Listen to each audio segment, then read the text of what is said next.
hopefully that doesn't affect anything. Now I gotta figure out how to get to my channel. Oh, here we go. Okay, let's see if anybody is here. I almost whacked you with this thing. Let's see if I can turn this microphone around without disconnecting anything here. I don't know. Let me see here. Make sure I mute it because I don't want to hear myself. Let me see. Random live stream. I don't know who's going to end up showing up. If anyone. Let me share it wherever I can. Go to Twitter first.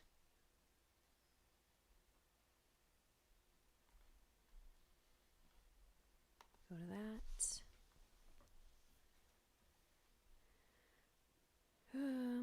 Let's see. I don't think anybody is there yet. Oh, hey, Element. I see you in the, I see you, Element. I see you. Gling, I see you too. I just decided to randomly live stream, so just give me a second. I'm sharing it across the places to share it. Oopsie. Almost posted it to Facebook twice. Nah. Don't want to do that. That would be pointless. You guys let me know if you can hear me here better or here better. Can you hear me here? Testing, part 2. Also, you're going to hear a random cat meowing in the background. I'm not really sure why, but so you're welcome in advance. Yeah. Okay. Hey, Paul, Kate, Ronnie, Gling, Element. Hey. It's Saturday night live. Or I was gonna coin that phrase like, it's Saturday nightmares. But yeah, Saturday live nightmares. I don't know. Zena, hey. Sounds good. What's no? There's a delay, so I don't know what the just letting you know that I've been having problems with my chat. I might not be able to type, but I'm listening. Okay, cool. Oh gosh. Kitty. There's a kitty in the background. I need to get some water in a second here. I just wanted to give people a chance to get here. I don't have anything in mind for reading. I wanted to read something funny. What was that thing we were doing earlier? Worldwide, wide. Black leather gloves. Security. Prestige, what? Wild, worldwide, wide. I was like picturing it like you being in the microphone and we were like taking turns going back and forth, but you like sat on the other side of the room, so that's not really gonna work. So the comedy's it's resting all on my shoulders. It's not even fair. Oh my goodness. What's everybody up to? Are you doing fabulous? You guys let me know if you can't hear me again.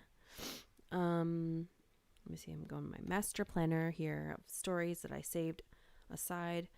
Okay. I don't know if we want to... surgeons describe scary operating room moments. That sounds awesome, actually. So let me go there. The link is kind of very weird. So I'm going to see if it's the right link that I saved. I have like this whole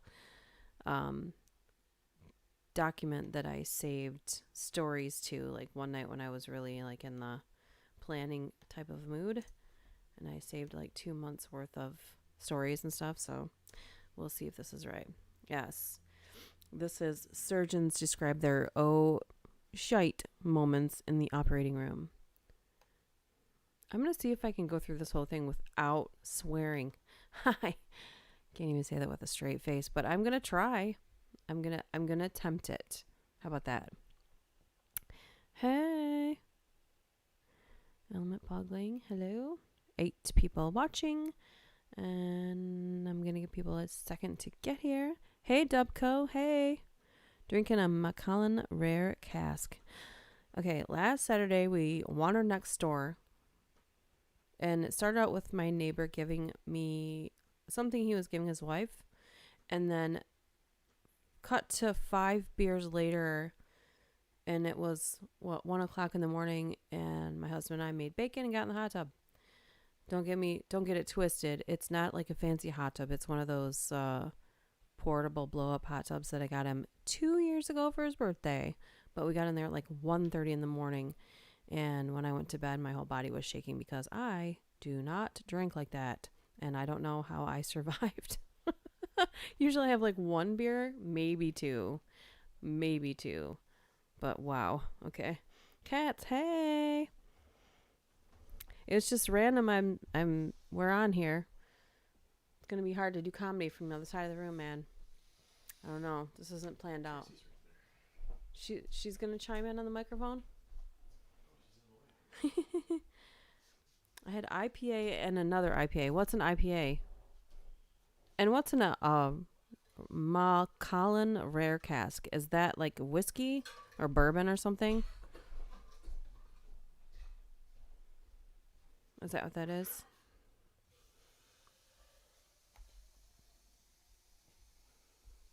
I'll wait for a response.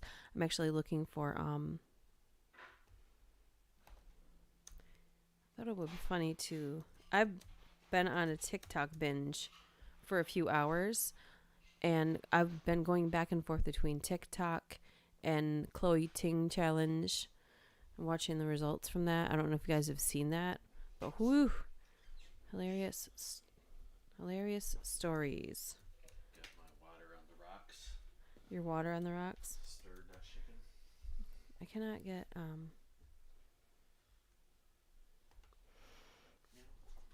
IPA is a style of craft beer, Indian pale ale, strongish stuff. Don't knock your water over. Where is it? Yeah. Oh. Guinness. I used to drink Guinness back in the day, but woof. Talk about Heartburn City.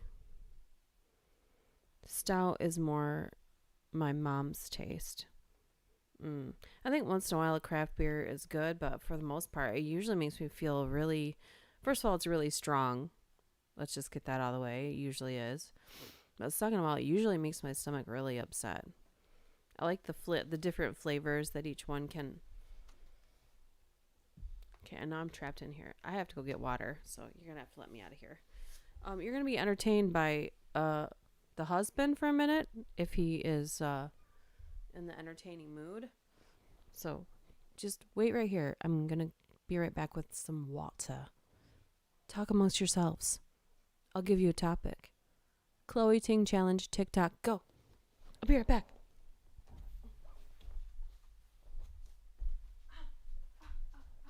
I'm having a good time.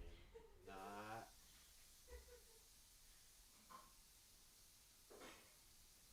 I'm getting the biggest jug of water I can find.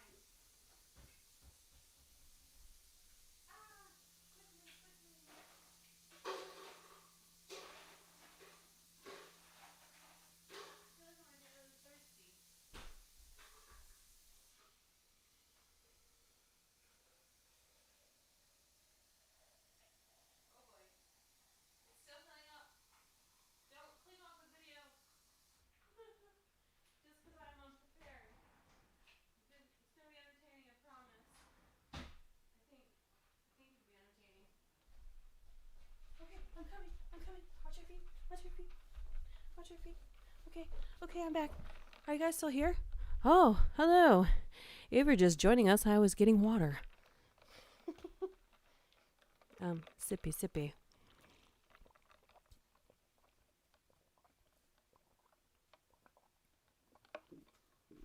I think that lately nothing quenches my thirst like water. Ooh-wee. You're a solid 5'1". Come to walk with me 1273 down to Rockefeller Street. Harry Rods, welcome. Let's see. We are going to read at some point. Loud Cat is Betty. Oh yeah, Mike Honcho is my husband. If anyone forgot. He's joining us on the side here. What's our specialty? Security. Black leather gloves. Everyone hit the like button. Oh yeah. Cats, you're 5'1", I'm 5'4". I swear that those couple of inches make me feel like so much taller than everyone, except for I'm the shortest one in my house. So it's really strange. When I go to work, I'm one of the taller people there. So, hey, Ghost 6. Ghost 6. What is the movie? If you guys have not watched, David Spade has a new movie on Netflix. What was it called? The Wrong Missy. And I laughed so hard last night. I like, what's it called when you laugh and fart at the same time? Is there a word for that? Lart? I larted several times. Flaffed. I flaffed several times during the movie because it was just so off guard. Like, I thought this girl was going to be kind of lame. I'm like, I'll watch it. Someone said it was funny, and it was friggin' hilarious. The ending could have been better because the movie was so funny. Then the ending was, like, very vanilla. But the rest of the movie was hilarious. Anyway, let's see. Phantom Zone, Ghost 6. I do not recall you being here before, Ghost 6, unless you are someone who's had a different username before. But if not, welcome. Phantom Zone. Hey. Nikki 6. I don't know. I doubt it. I'm going to go with I doubt it. Okay. Can I move this? I'm going to try to move this because it's too far away and I cannot get comfortable. Okay. This is a great microphone stand. However, it's so large and awkward that several times I've almost crushed my toes, knocked everything over in the process. I just cannot get situated. Okay. Hopefully you guys can hear me now. Spoiler alert. It's called The Wrong Missy. I think it's only been out for like a week. It's gotten really good reviews, I guess. I had saw it before and I thought, oh, that looks kind of funny. So we watched it last night. Triggered Eagle Edge. I'm so sorry. Triggered Edge Tactical. Hello. Woo. That is a little woo sign, right? Like woo. Yeah, that's what I thought. Okay, yep. I'm sorry. I'm a dork. I'm a dork. Okay. All right, you guys want me to start reading now? I looked up hilarious stories to read after. There's one from, not even kidding you, thefunnybeaver.com, 15 short hilarious stories. We'll be the judge of that.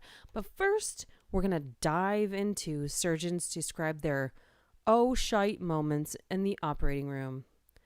And if you're just joining us, I said I was going to try my hardest to not swear during the live read. So let's see what happens. Duchess Dark dance tutorial. I have never promised that. How dare you even imply that I would give someone instructions on how to dance?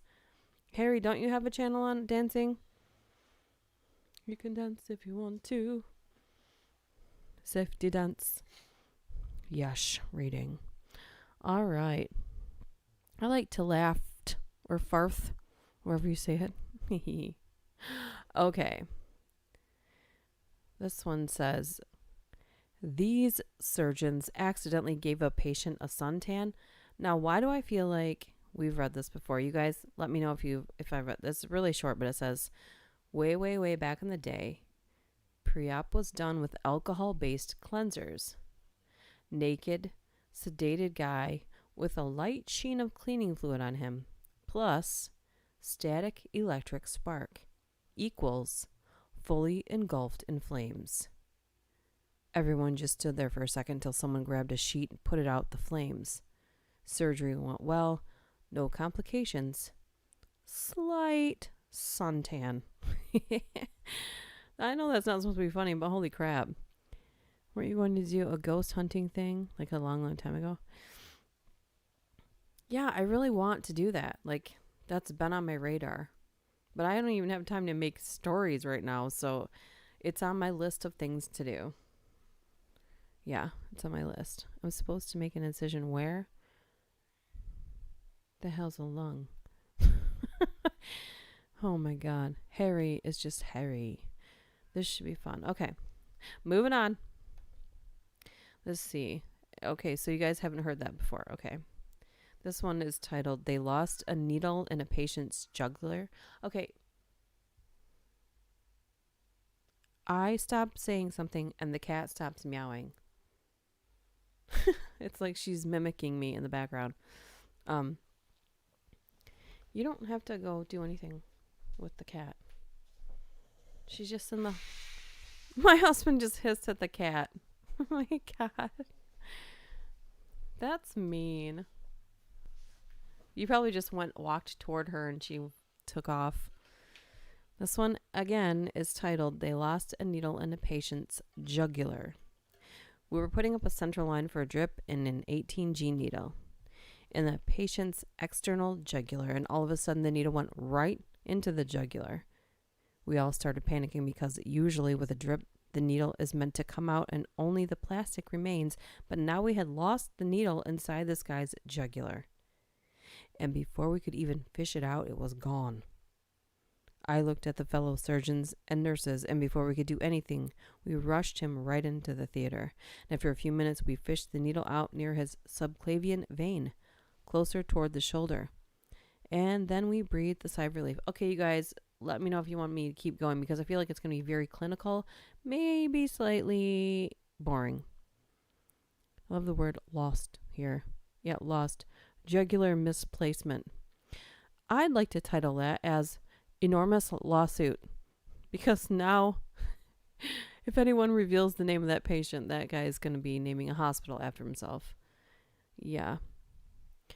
Yikes.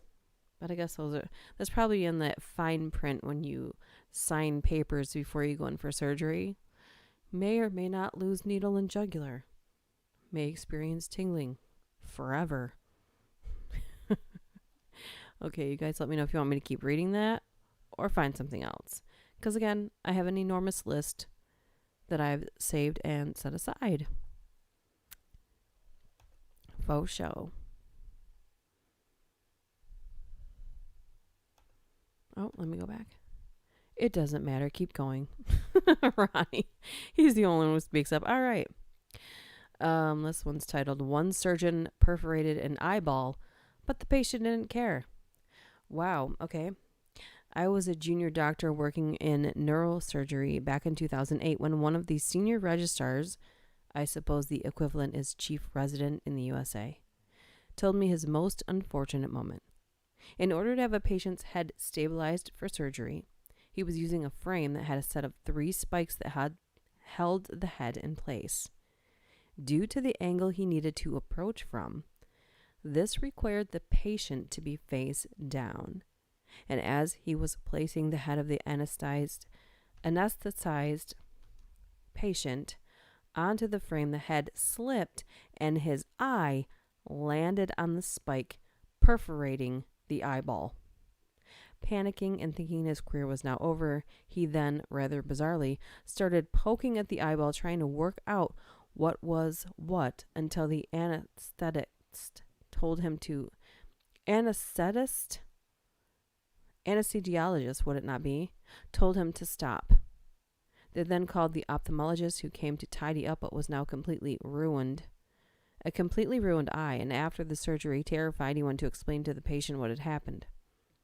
Understandably fearing the worst, anger, distress, and tears, he received the response, "That's okay. I was blind in that eye anyway." Yeah, but I'm thinking you still want your eyeball. Like, I'm thinking, like, if I can't see out of my eyeball, I still want it there. I don't want you to take it. It's like, if my fingers are paralyzed, I don't want you to just like, oops, sorry, I cut off your fingers. That's okay. They were paralyzed anyway. What? Find something. Find something else. Do whatever you want to do. Side effects include all humans eventually die. Find something else? Is that what you're saying, Zena? I'm getting dinner. I'll be back. Perfect time to eat. Perfect time to eat when we're talking about surgery. One unconscious patient's bowels kept falling out. Ew. Maybe let's peruse something else. I don't know. These are boring to me. They're not scary. They're just gross. All right, driver stories. Dun dun dun. Let's do this one. And hopefully I haven't read them before. Let's hope these are more exciting. These are boring. No offense to anyone who's went through some sort of medical trauma, but gosh. Put a list together that would just make you go to sleep. All right, let's read something else here.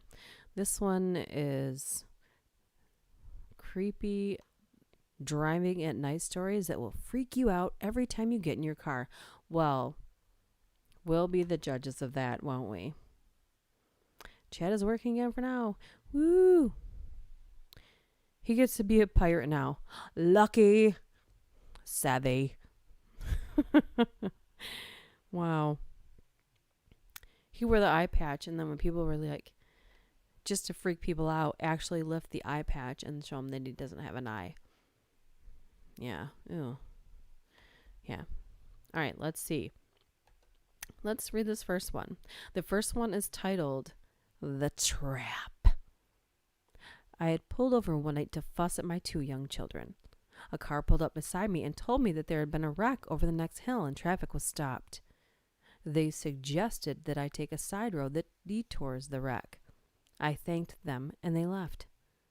I decided to not take that road because I'm from the country, and an ad popped up in the middle of me reading that. I'm from the country and didn't want to get lost. And as I drove by the detour road, I looked over and saw the couple had stopped and gotten out of their car. There was nothing but woods all around. It was just getting dark, and that's all I could see.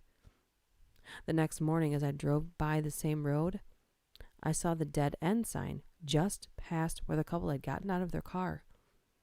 Still gives me chills when I drive past it now, and it's been 15 years since it happened. I feel like I've heard that on someone else's channel before. I'm going to wait for your response. You guys have heard this before? Cargo brr. Let me see. Let me see here. Got like some sort of delay between the two things here. Okay, so we're going to just keep going with this one. You guys, I'll check back and see if you guys have heard that before. But this next one's titled Black Cat. I was once driving home from ex-boyfriend's house at around 3 a.m. As I was going down the street, I saw what looked like an enormous black cat, something the size of a small horse. And as I looked at it, it turned toward me, and it had a human face. I freaked out and almost ran off the road. And when I looked back again, it was gone.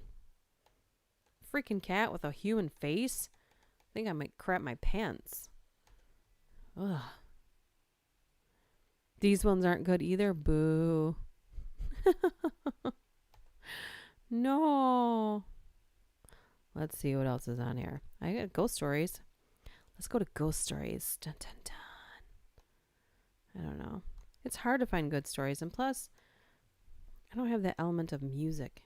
I think the music really helps it get scarier, don't you think? I don't know. Plus, I keep laughing in the middle of stuff. It's not going to be scary. It's pretty rare that something scares me. Oh. This is 100 ghost stories to read in the dark, so hopefully it's not a bunch of crap. Well, we're going to find out in a second. Okay, this one looks promising, so hold on to your butts. Oh no, where's immunity? I was just going to say, if you just burn the sage and then you're saved. So that's what I should have put in the title of the story. Darn it. All right. This one's titled, She Nearly Died in an Elevator. Now again, you guys let me know if you've heard this, either by me or someone else. So here goes. I heard this when I was in Korea. One day a girl was walking home late night after work or something. It was dark, around midnight. She lived in an apartment where they had an elevator. She got in the elevator, and when the door was about to close, a strange man with a very red hoodie entered the elevator. He apologized for scaring her and asked which floor she was heading to, without making eye contact. She told him out of fear, and the man casually pressed the button and the one below. And as they were on the way, he asked her for her cell phone if he could use it, but she declined out of suspiciousness and isolated herself in the corner. After seconds of silence, the elevator arrived on the floor below the one girl was heading to, and the door opened. The guy slowly walked out of the door and turned around toward the elevator and the girl and just stared at her without any movement. Slowly the door started to close, and from the gap she could see him turning and heading for the upstairs, pulling a knife out of his pocket. I don't know. Is that real?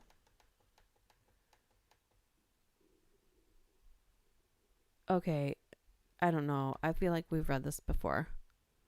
Also, generally longer stories for Duchess. Hope you read a 15, 20-minute story. Yeah, I've read... Hello, Far Sample. Loyal to PewDiePie. Bleep. I know, I was just going to say. People order our patties. Just burn the sage, and then you're saved. I've read lots of stuff on my channel. I've done this for... I have just hit the 4-year mark, so you can go way, way back and listen to my long, long, long stories. I got lots and lots and lots and lots and lots of them. Yeah, some longer than 20 minutes. Some are pretty long. Yeah.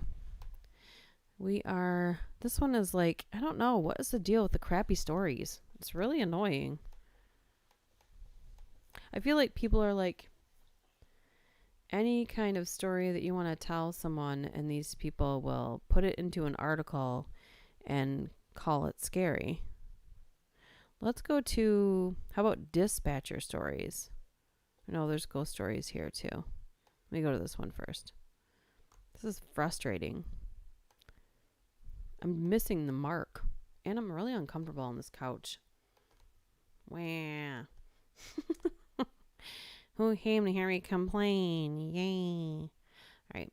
This is called 30 Ghost Stories That Will Chill You to Your Core. And again, we'll be the judge of that. You get comfortable over there? Careful, the dog's there. I really don't think that couch is meant for that.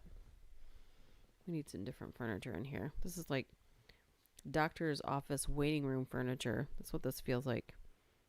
It looks okay, but it's super uncomfortable. Alright, this one's a little bit longer, so hopefully this will be better. And boom goes the dynamite. Okay, here we go. I was driving across country with my mom and sister. I was 16, my sister 20, mom in her 50s. It was late, but we were well rested, still and alert. We were driving along an interstate and needed gas, and they needed to pee. So we stopped at the only rest stop in 200 miles.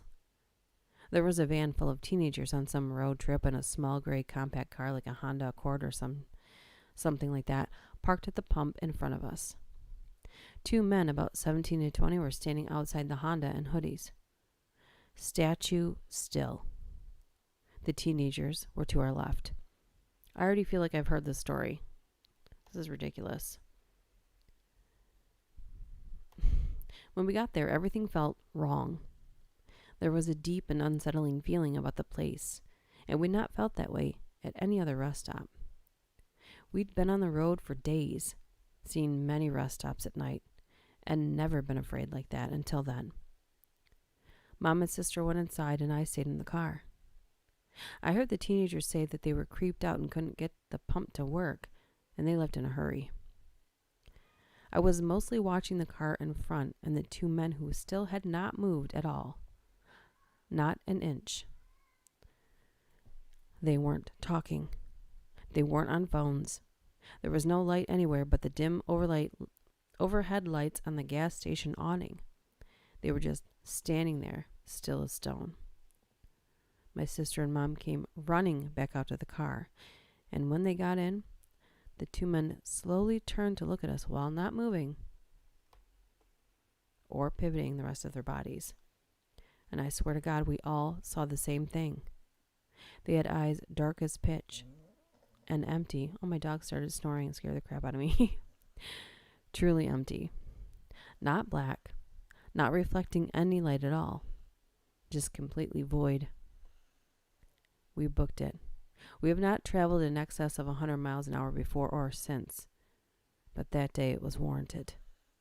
We drove until we were in the next city before we got out of the car again. And you know the worst thing about it? Not the eyes, not the stillness, not that horrible feeling. Not the weirdo in the gas station who kept telling my mom and sister, "My mama will like you," over and over while mopping the same spot on the floor with a dry mop and an empty bucket. It was the fact that we couldn't find the place on any map. We knew exactly which spot on the interstate to look, and we couldn't find it on Google. This thing keeps moving, and we couldn't find it on Google Maps or any other map we had. We even asked locals about the creepy gas station out on that stretch of road to confused looks, and the responses were, "Are you sure you weren't traveling on highway such and such and not interstate such and such?"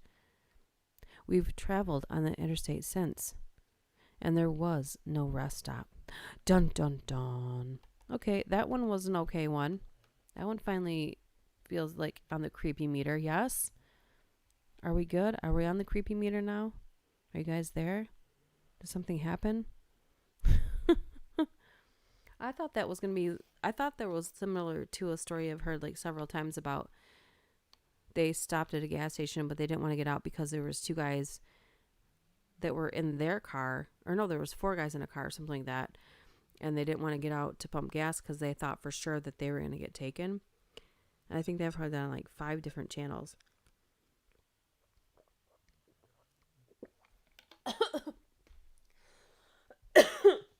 I drank my water too fast. I'm choking. Corona cough. Sorry, I'm joking. That's not funny, but yeah.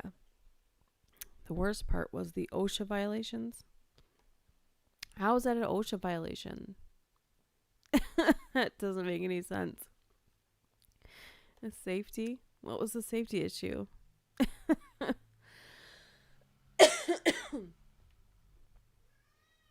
Oh my God. Okay, this one says, I used to work in this radio station in New Mexico that was listed as one of the most haunted places in the state. It was in an old house that had been converted into offices. And the story goes that the last owner of the house made a living by carving gravestones in the basement, and that he died while working on one. Let's see here. When the new owners of the building took over, they left the stone where it was. That was a mistake. I heard stories from some people who worked there. Shadowy figures seen in unoccupied rooms. Lights going on and off for no apparent reason. Supposedly, all the activity died down when the stone was moved out of there. Well, most of it. When I worked there, the outline of the stone was still there on the basement floor. And as I worked the night shift, I saw weird things. For starters, the door to the basement was in the break room, and in order to get to the vending machine, you had to walk by the door. Most of the time, it was no big deal. But on occasion, I would start to walk past and this terrifying feeling came over me. The hair on my neck and arms stood up, and it was all I could do to not run out of there. Then one night, I went out into the offices, turned off all the lights, to save electricity and whatnot. Went back into the studio to keep doing my show. A little while later, I walked out and saw that all the lights were back on. There was nobody else in the building. There were also a couple of times when I watched CD players open and close on their own.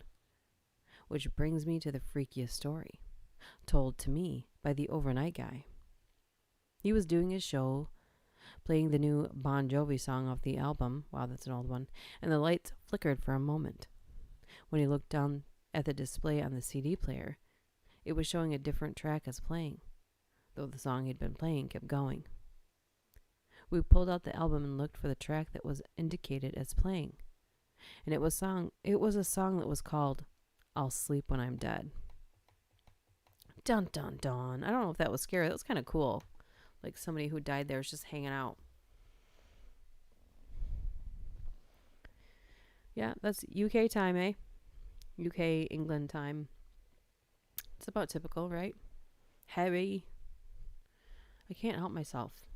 That's how I know that you're from that area, right? Yes. Okay. All right. So are we good with these stories? Shall I continue on? Shall I continue on?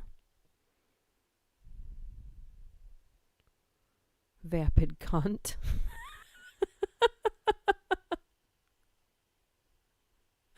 That might be winner of the best username I've seen in a while. Holy shit. Darn it. I tried so hard not to swear in this live stream, and even the stories I just read, tons of them had tons of swear words, and I altered it at the last second, and there I went and ruined it. Oh, I'm going to try my hardest. I'm trying not to swear. It's really hard. No Sleep podcast list of 30 short horror stories. No, I can Google it. Do you guys want me to check it out and see? We can just read one of them and go back to what we were reading, or continue what we were doing. But you guys vote. Let's check it out. No Sleep podcast list of 30. Well, is there a link though? I'll just see if I can Google the No Sleep podcast list of 30 short horror stories. I'm just gonna Google it and see if it'll pop up anything or anything like that. Really quickly, I'm gonna vapid cunt. That's hilarious. Oh my god. Hey, Gypsy. Hey. Let's see. 30 superb. No Sleep podcast. All right. There's even a link. They have their own website, so it's a link that popped up. Warning, this is horror fiction podcast. It is intended for mature adults, not the faint of heart. Join us at your own risk. Okay, so they have a little list compiled here. Recommended reading, 30 superb short stories. Okay. Oh, there is a link. Okay, I was like, what is it? Hey, it was posted on my birthday. It's destiny. Cool. All right. Compiled a list. A good man is hard to find. Are these short stories or like short novels? In the Vault by H.P. Lovecraft? No, that's a good hour of reading, isn't it? I mean, for the channel when we're reading live. God, I feel like you're someone I know in my personal life. You just, yeah, that's hilarious. Far sample. That's a good one too, though. Everybody has pretty creative usernames. It's great. Ronnie, even if that's your name, Ronnie, it's like in all caps. And you're Ronnie. It's like Ronnie is here. Let's see here. The garden party. Yeah, I think these are like these would make a good video, but I don't know if I can read these for this, like what we're doing right now, because it's going to be hours of reading. But this is a good list. Hey, come out. Man size and marble. The Great God Pan. The ones who walk away. There's like this whole section on Creepypasta Wiki, I think it is. Or maybe it's creepypasta.com, where they're all like okay for narratives, like okay to be narrated. So there's a lot of, and on Reddit, there's a lot of very well hidden,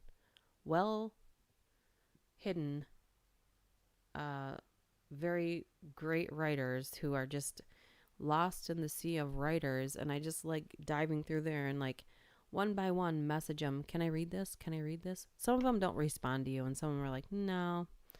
But every once in a while I get to stumble upon someone who lets me read their stuff, and I'm so grateful that they let me do that.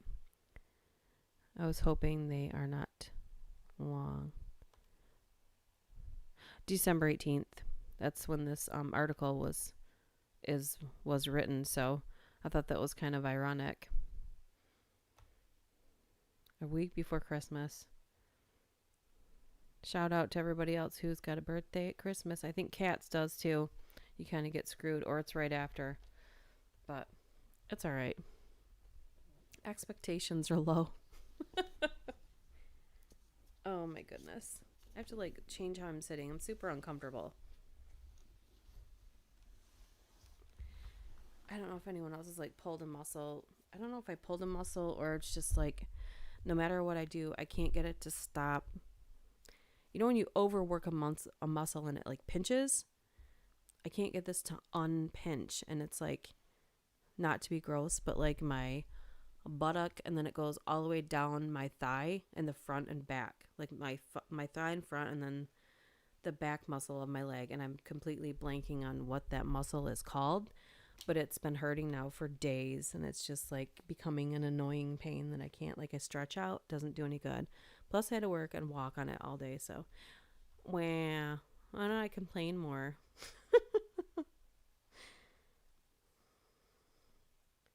February 17th.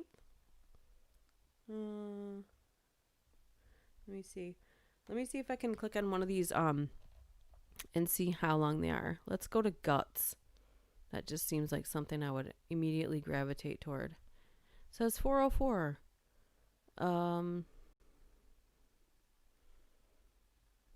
Yeah, it doesn't lead to anything. It leads to this guy's website, some other person's website, so that doesn't go well. What about patient 0? Let's see how long it is. We're just gonna make a judgment call on the first story. I can just randomly click on, see how it is. Need to change how I'm sitting. I just need to get comfortable so I can continue on. I'm just gonna cut it short. Patient 0. This was published in August of 2010. This is quite long. Like, this would be the entire live stream. Yeah. But I'm going to say I'm going to save these for... I'm going to save this. Yeah, for sure.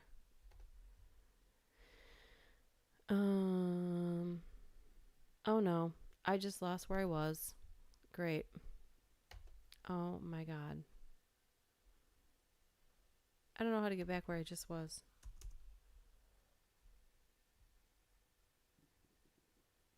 Oh.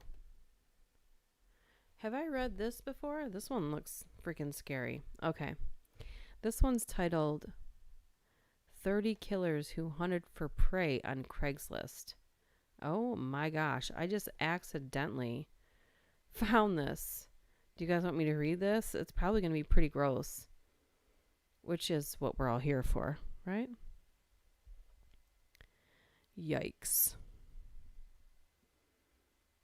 June 16th. Humanity in 2020 is a joke. People have been just February 29th. Oh my gosh, you're going to be young forever. That's one of my dreams. June 21st. Happy birthday, everyone. Aw. Yes, it almost is your birthday, Dina. Wow. I was just asking you guys a question. I completely drew a blank. Oh, I was going to say people have been just rotten. I feel like 1 out of every 25 people is nice and everyone else is just complete. I'm trying not to swear. That's all I can say. All right, so if you guys don't mind, I would like to venture down this road of 30 killers who hunted for prey on Craigslist. This is insane. I just put in 30 because that was the last thing we were reading, and this is what came up first. And I swear, I don't remember reading this before. Do you guys? I'm gonna go down this road. Okay, this first one is Philip Markoff. This clean-cut Massachusetts medical student was suspected of being a serial robber/rapist of at least 3 women he'd met through Craigslist ads. He was arrested and charged with a 2009 motel room shooting death of Julissa Brisman, who had posted on Craigslist offering her services as a masseuse. While awaiting trial, Markoff killed himself in his jail cell. A TV movie about his case, The Craigslist Killer, debuted in 2011 on the Lifetime network. Oh, of course it did. I don't know if those movies are helpful or hurtful. I don't know who wants to relive that. Ooh, creep me out. No, not really. Gling. What is that face? No, not really to what? I'm confused. Michael John Anderson. In October of 2007, the socially awkward 19-year-old Minnesota high school dropout placed a Craigslist ad pretending to be a woman named Amy who was seeking a babysitter. 24-year-old pastor's daughter Catherine Olson answered the ad, whereupon Anderson shot her in the back, stuffed her into her car's trunk, and drove the car to a nature preserve where he abandoned it. Anderson was allegedly the first person the media referred to ever as a Craigslist killer. What was the point of killing her? Like, why did you lure her somewhere just to shoot her? That's really strange. People are insane. Oh, God. I feel like that's more notable is to read psycho stories. I'm back. That's how I picture you saying it, Element.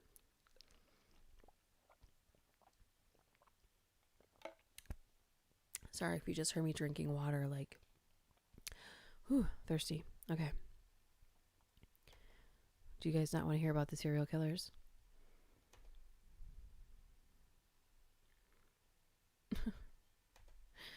David Spar. It's weird. Some of them have pictures of their, like, mug shot. And they're just staring at me while I'm going to read their story. It's creepy. A 19-year-old Georgian who was visiting Florida for his grandmother's surgery. Spar contacted a 21-year-old woman who'd advertised for a sexual encounter on Craigslist because her husband was deployed at sea in the Navy. Figuring that stabbing someone to death would be a good rush, Spar met up with the woman and stabbed her 89 times during the act at her apartment. After his arrest, he wrote to an ex-girlfriend and is quoted as saying in the letter, "I wanted to try something just to see how it felt. I'm not even going to lie. I enjoyed it and hope to do it again. And I hope you're locked up forever, you psycho." Yikes. That's the scariest thing right there. Quotes from people who not only killed someone, but have absolutely no remorse. He didn't even eat her. Oh my God. What a waste of meat. Oh my God. Do you guys remember last fall? And when I was telling you the story about how I went to go pick up a... Oh, my dog is trying to chase a mosquito in here. I don't know. When it's nice how we leave the slider open and I think a mosquito got in here or something. Anyway, last fall I went to go pick up like a vanity for our bathroom. Just like a little small one. And it was like a third of the price everywhere else. And we pull up and it was this like completely abandoned looking house. And we go up to the house. And the front door was open. And this guy thought I was coming by myself, mind you. This is off Craigslist. This guy thought I was coming by myself. There was no car in the driveway. Front door was open. Windows were open. So we pull up and you'd think, okay, I know this person is coming. I'm expecting this person. This person isn't familiar with me or my home. I'm going to keep an eye out for them, right? So we pull in. We don't see anyone. But we see the front door is open. And we get out, we're looking around like, this is weird. And the grass is overgrown too. This house looks abandoned. It's already creepy. Everything's overgrown. There's no one there. Or it looks like no one's there. The front door is open, windows are open, and I'm like, hello? I mean, I'm looking in the window and saying it. And finally, my husband peeked inside and was like, hello? We're here to get a vanity. And finally, after my husband said that and we're looking inside, that guy popped out of literally nowhere. I was like, oh, hi. Like, this was a teeny tiny little house out in the middle of nowhere. We give the guy money, we load the thing in the car and leave, and I say, oh my God, if you wouldn't have came with me today, I probably would have died. Like, I'm not even kidding. It was the scariest thing to literally be in a moment that would have been like one of these stories. For real. And no one would have got to hear it because I would have died and no one was going to tell my story. So that's why I got to live. I know, but who's Craig? Good question. Is he like Tom from MySpace? Just way more hands off.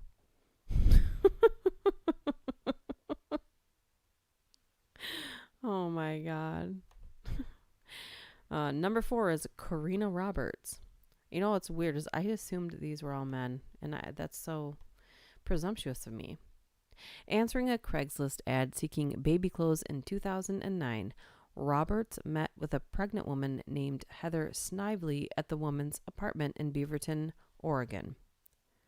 Roberts also pretended she was pregnant, and the pair quickly became friends. Then, Roberts beat her to death with a police baton. Using a straight razor, she slashed open Snively's abdomen, cut the unborn child from her womb, stuffed Snively's body into a crawl space, and then told police that the child was hers and in distress. The fetus also died, and Roberts was sentenced to life in prison. Oh my goodness. That's just awful. You heard that one? Don't go on Craigslist. This one is 5 and 6. Richard Beasley and Brogan Rafferty. The chubby, bearded Beasley was in his 50s when he befriended the 16-year-old Rafferty, and together they plotted to murder men they met via Craigslist. This is from the fatal ad they placed. Okay, so this is their ad they put on Craigslist. Wanted, caretaker for farm. Simply watch over a 688-acre patch of hilly farmland and feed a few cows. You get $300 a week and a nice 2-bedroom trailer. Someone older and single preferred, but will consider all. Relocation is a must. You must have a clean record and be trustworthy. Nearest neighbor is a mile away. The place is secluded and beautiful. Job of a lifetime. Yeah. When one man showed up in response, he didn't find a job. He found a freshly dug grave. Beasley and Rafferty managed to kill 3 job seekers before wounding a 4th, who escaped through the woods. Rafferty was tried as an adult and sentenced to life, while Beasley was handed the death penalty. I've never heard that before. Have you guys? That's crazy. I mean, what was the point? There's like vital chunks of information listening. Schmeister, hey. Been working on a crossbow for 12 hours. I can't even wrap my head around that. So I don't understand, what was the point of them doing that? Are they getting life insurance money? Like, what's the end game there? Just killing people for sport? I don't get it. What's no? Nope. Oh, you haven't heard it. That's right. We're on a delay. This one's LaToya Jordan. I gotta say, I haven't heard of most of these people. This Floridian met her victim via Craigslist, moved in with him in 2011, and stabbed him to death during an argument. She lived with his rotting corpse for 3 weeks while shopping with his credit cards. Then she moved in with another man she met through Craigslist before police apprehended her. She blandly confessed to killing and showed no remorse. So this is 8, 9, 10, and 11. Kiyoshi Hagashi, Amanda Knight, Joshua Reese, and Claiborne Terrell Berniard, something like that, answering a 2010 Craigslist ad offering a diamond ring for sale. This quartet of killers showed up at the Washington home of James Sanders. Upon arrival, they held the family captive and began beating one of Sanders' children. When Sanders tried to intervene, he was shot to death. The diamond ring was eventually recovered in a San Francisco pawn shop. Oh my goodness. This next guy looks like literally the devil. And his name is John Stephen Burgess. One of the earliest alleged Craigslist killers, Burgess answered an escort ad from a 19-year-old female San Diego State student in 2007. He told police the girl overdosed on cocaine and heroin, whereupon he reportedly dumped her corpse in the ocean. He only served half of a 5-year sentence. Literally, I'm not kidding, this guy has red hair, a goatee with a mustache that almost attaches, and brown eyes, but it's the look that he's giving the camera. I wish I could figure out how to screen share with this new software. I'll figure that out next because you guys are really missing out on some of these looks. Yikes. 13 and 14, George Carter and Kendrick Demas. Yikes. Yikes. Yikes. In June 2007, a Texas man named Christian Martin answered a Craigslist ad for a 1995 Chevrolet Caprice. He met with George Carter and Kendrick Demas at a Whataburger franchise in Dallas. They argued over the price, and Martin left. The sellers renegotiated, and when Martin drove up to an apartment complex with thousands in cash, Carter shot and killed him. Carter and Demas were both convicted of capital murder. I don't know. Have you guys heard of either of these things here? Wow, a crossbow. Some people just like to kill. Homemade crossbow. Whoa. I wish there was a way for you guys to share pictures with me so I could see stuff. Schmeister, do you have an Instagram so we can all check this thing out? I have a Mission Sub 1 crossbow. It's very good. I could use a crossbow right now. I need to get rid of the neighbor and his dogs. Oh, don't hurt the dogs now. A gun would be better. Just send the link. Wow. No. Send what link now? I'm lost. Oh, goodness. Okay, get rid of this thing. I have too many tabs open. There we go. Yikes. This one is John Cateus. I think that I'm saying the name right. I'm not sure. A 16-year-old knife collector and self-proclaimed Satanist, Cateus placed a Craigslist ad offering kinky sex that was answered by a radio broadcaster, George Weber, in March of 2009. Cateus received $60 for binding Weber's feet with duct tape and smothering him. What was apparently not part of the deal was stabbing Weber with an estimated 50 times, which Cateus claimed was accidental. He was convicted of murder in 2000. How do you accidentally stab anyone, let alone 50 times? Anyone have an answer for that? Oh my God, I'm going to have a kid just so I can name it literally. Oh my God. Literally. Literally. That way, when you're angry, you can never really be angry at your kid because all you're going to think is Parks and Rec. You are literally in trouble. Sorry, any dog lovers in the chat, but something needs to be done. Send the link to the page you are on so we can see the devil guy. Oh, okay. Let me see. Can you guys go to the links if I'll share it and then I'll tell you what number he was. Hey, Fear the Great White. Hello. Thank you for joining us. We are reading serial killers who hunted for prey on Craigslist. And the guy that I was just talking about, I gotta scroll up, was he's number 12, John Stephen Burgess. Like, he literally looks like the devil. Like, probably if he wasn't looking at the camera the way that he is, would just look like a regular guy. But he literally looks evil. Ugh. Like, he knows he got away with murder. Gross. Yeah.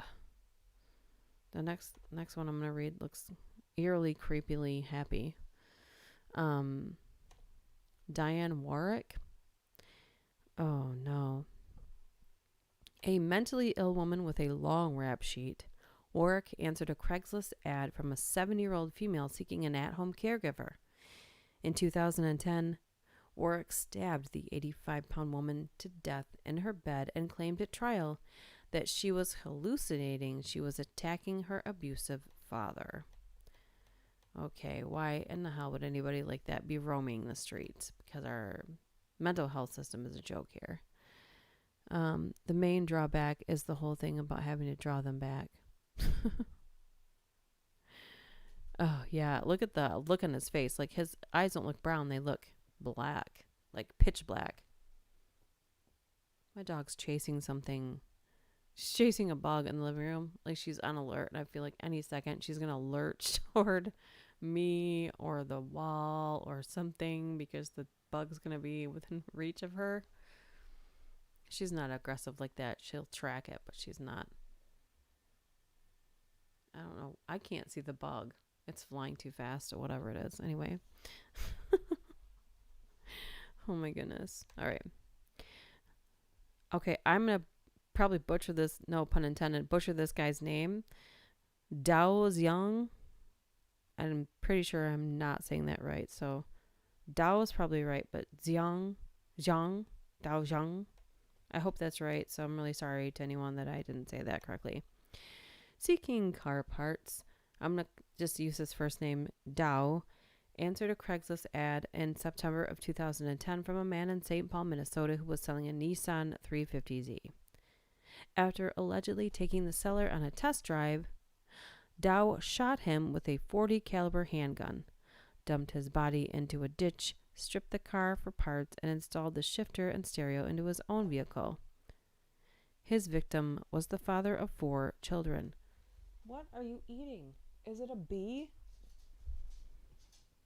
I don't understand what she just killed. She just snatched it out of mid-flight, pushed it onto the ground. Oh my God. You better kill it now. Ugh, God. Anyways, in a statement, the victim's surviving wife said, "I feel like I've had the life sucked out of me. My confidence has faded away." Other surviving members issued a statement that said, "We're like a small ship on the ocean in a raging storm with no hope on the horizon." Oh, it's sad. Sorry I interrupted it with my dog chasing down and murdering a bug in the middle of that. He kind of looks like the devil. Yeah, doesn't he? Yikes. Regular people are the biggest, scariest monsters of all. Number 18 is Chad Johnson. 23-year-old from Long Island. Johnson met up in March 2010 with a 26-year-old female prostitute through Craigslist. Paid her $80 for a sex act which was not completed and demanded his money back. When she refused a refund, which, excuse me, no, you don't get your money back. Gross. He strangled her to death. He eventually led prosecutors to a shallow grave in which he buried her body. Investigators concluded that Johnson is not the Long Island Craigslist serial killer who still remains at large. Brandon Kent. In 2010, in August, Kent answered a Craigslist ad in coastal Georgia from a man selling a Ninja Yamaha motorcycle. Upon meeting the seller outside the man's home, Kent shot him, stole his wallet and cell phone, and drove away on the bike. He was apprehended after a police chase and eventually sentenced to life in prison. Whoa. Okay. Number 20 also looks like he is the devil, too. The way they just look at the camera like they're looking into your soul. I wonder what it's like to be the person in the room taking the mug shots and having those people look right at you like that. They must be like, ugh, ugh. Billy Joe DeLacy. Just saying his name's creepy. An Army veteran from Colorado, DeLacy answered an escort ad for a male-on-male massage advertisement show in 2011 and wound up killing the male escort in what was presumably a moment of passion. He pleaded guilty to reckless manslaughter. Yikes. Yikes. My dog's name is Trixie. She just turned and looked at me like, what'd you just say? What if someone named their dog Donald Trump? That's just mean to the dog. All right. No, we're not going to do politics because I'm going to make someone mad. And then they're going to get mad. They're going to do hate comments and blah, blah, blah, blah, blah. Oh, goodness gracious. Ugh. Anyways, number 21. Ali Salim. Salim. Yeah, it's Salim. Let's see here. Salim, who was an Ohio emergency room physician and Pakistani citizen who had a habit of posting on Craigslist seeking sexual encounters with women. In 2012, a 23-year-old woman who was 9 months pregnant and financially desperate answered his ad. He allegedly injected her leg with a fatal shot of heroin, reportedly recorded himself having sex with her after she nodded out, and left her corpse in a car on a rural road. Salim pleaded guilty to 2 counts of involuntary manslaughter, that of the woman and her fetus, and only took issue with the idea that he'd raped her. Oh my God. Number 22, Stephen Lewis. Already a 4-time felon at age 26, Lewis offered to sell an iPhone to 19-year-old computer science student Ong Thu Bo in St. Paul, Minnesota. This was in 2012. Upon meeting at a restaurant, Lewis said he'd left the phone and the charger at his house, which he said was right around the corner. Lewis got in Bo's back seat, and as the car was moving, pulled out a handgun and held it to Bo's head. While Lewis was searching Bo's pockets from the back seat, his gun went off, and a bullet struck Bo in the head, eventually killing him. The car rolled to a stop, Lewis escaped, and with Bo's girlfriend screaming, a witness called police. Lewis confessed to the killing, but maintained that he'd shot Bo accidentally. Okay, so obviously the title of this article is slightly clickbaity, which most of them are, but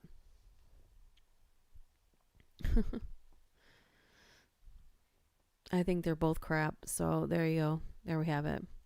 Let's not get into a political discussion because we're all losers when it comes to politics. They're all shysters. They're all for themselves. Let's get that out of the way right now. Both sides suck. They need a complete rehaul. And they all need to stop getting paid to do absolutely nothing because they're not helping us out. They just help themselves out. Now let's move on. They all suck. Moving on. 23, 24, and 25. Rashawn Abernathy, Sindal Jones, and Shaquille Jordan. Late one night in May 2011, this teenage trio answered an ad from a recent high school grad who was seeking to buy a MacBook Pro. 18-year-old Garrett Berkey and his girlfriend showed up in the San Diego neighborhood of Paradise Hills to buy the laptop, whereupon they were robbed of $600 and their cell phones. After robbers made a getaway in a stolen car, Berkey and his girlfriend gave chase in their vehicle and eventually caught up with their assailants in a cul-de-sac. Oh my gosh, I'm sorry. At which point Abernathy fatally shot Berkey. All 3 robbers were convicted of first-degree murder. I mean, what did they think they were going to do? Get the stuff back? Maybe they did. I don't know. 26 and 27. Alexander D. Lyons and Lamar Clemens. Which most of these, when there's multiple, there's just a picture of one of them. In February of 2011, a 19-year-old male from Michigan posted on Craigslist that he'd sought to buy a cell phone. Detroit resident Alexander Lyons, 19, responded and offered to sell an Android for $95. His accomplice, 23-year-old Lamar Clemens, drove Lyons to pick up a caliber gun, 38 caliber. I'm going to guess that's what that is. I'm not good with what the hell that means, that number, for their planned robbery. Instead of merely robbing his prey, Lyons shot him. Lyons and Clemens were both convicted of first-degree murder. I feel like this started out strong, but is now like super boring. No? Maybe it's just me. Maybe it's my reading. Maybe I should read it with an accent or like a huge lisp. I knew a guy named Stephen Lewis. Greatest dog ever. It's a magnificent dog. People all over the world wish they had this dog. Oh my God. It's the perfect dog. You're going to love this dog. The dog's going to be fantastic. Should do impressant. Should I read the next story like that? Power through, Element. Uh-oh, she's starting to yawn. I think I should read the next one as Trump. How about that? Number 28. Willie. I don't think I can because it's not even worded in such a horrible way. Willie Donaldson in December of 2008. I'm powering through, Element. Matthew Hicks of Virginia placed a Craigslist ad seeking a man to have sex with his female friend while he watched. Donaldson replied and offered to host in his private house that featured a jacuzzi, adding that he would love to play. Upon arrival, Hicks' female friend allegedly passed out in Donaldson's hot tub, whereupon Hicks began beating Donaldson, who grabbed a gun and fatally shot him. Arguing that his act was in self-defense, Donaldson pleaded guilty to manslaughter and only received a suspended sentence. That's freaky. Alejandro Hernandez Rivera, a male hooker who routinely advertised his wares online. Rivera hooked up with a 66-year-old retired bank employee named Theodore Neff one night in 2008 via a Craigslist ad. He strangled his victim to death, set his house on fire, and escaped with a cache of Neff's valuable silver and gold flutes. He was nabbed after attempting to sell the flutes back to the manufacturer. Rivera said he became enraged after Neff told him their sexual encounter might have exposed him to HIV. He was found guilty of first-degree murder. Yikes. Yikes. Yeah. Oh, God. Number 30. I think I sound kind of like Caitlyn Jenner or Trump. I think it's kind of very similar. Bernard Lamp. Previously convicted. Nope. Now I sound like Dr. Evil. That's not going to work out. Oh, no. Bernard Lamp. Trying to scroll down to it. He was previously convicted. I can't do it. Previously convicted for violations such as robbery, assault, and crimes against nature. This grizzled Ohioan placed a Craigslist ad in 2008. A woman named Bonnie Lou Irvine answered the ad, whereupon Lamp murdered her, buried her body in the backyard of a home in which Lamp was known to reside, and proceeded to use her car without even bothering to change the license plate. He was convicted of first-degree murder, all while maintaining his innocence. Oh, yeah. Totally innocent. Okay. Creepy. Creepy. That would have been a hoot. It would have been fantastic. It would have been the best reading ever. I think I sound more like Caitlyn Jenner. That would be the greatest. I think it's got to be worded a specific way because all the words are always jumbling and all around. Instead of numbering things, you can just be like, this number is getting better. I have to word it like that. Read it like Chills would. Okay, I have to find something so I can read it like Chills for sure. Hold on a second. Let's find it. It would be funnier that way, wouldn't it? Oh my goodness. What about there's prom horror stories, creepy teacher stories, prison guard stories, paramedic stories, amusement park stories. I've saved almost every like little category. Oh no, tornado stories. We went to that before. Dun dun dun. First responder, dispatcher, prison guard. We can see what that one is here.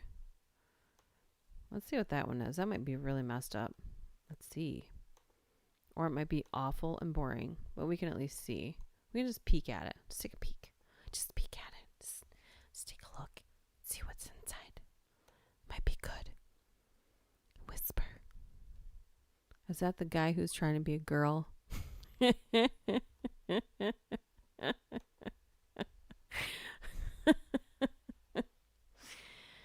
I thought I heard that he did the whole thing.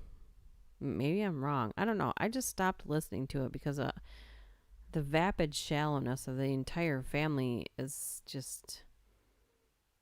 I don't know. I just don't understand the whole obsession with them.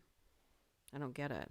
You're watching people who literally have nothing better to do than put makeup on to do a show that was created. It's like an entire circle of garbage. So I don't know.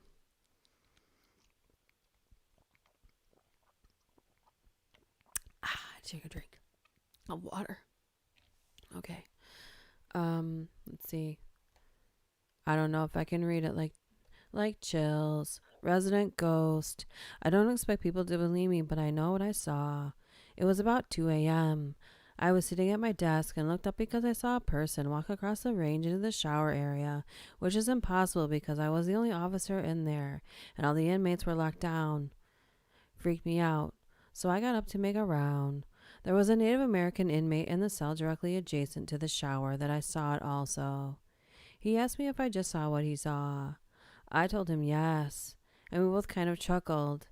The ghost, or whatever you want to call it, is that of Native American that had hung himself in the housing unit decades earlier.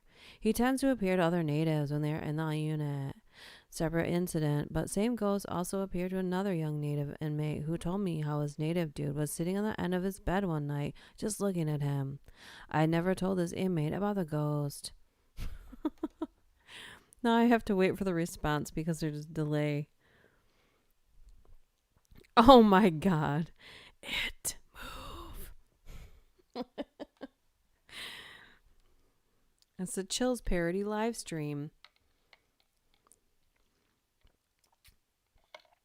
Should I just start reading everything like that and then I'll go viral too?